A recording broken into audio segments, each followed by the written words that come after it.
Ipinakikita sa atin ng gospel yung reconciliation process na sinasuggest ni Jesus. May 4 steps siya na dapat sundan.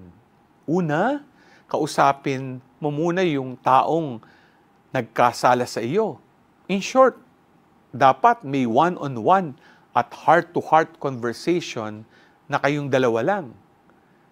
Pero kung ayaw pa rin niyang makinig, then go to the second step. Kausapin mo siya uli, pero this time, may witnesses na. Maghanap ka ng mediator, neutral na tao, sa neutral na place. Para fair.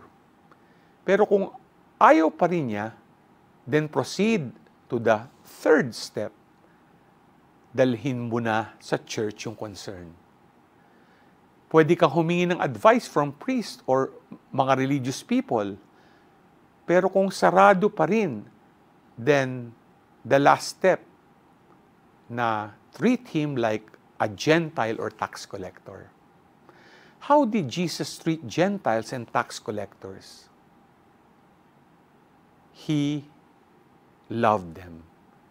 Kapag sinunod natin ang mga hakbang na ito, mas nagkakalinawan.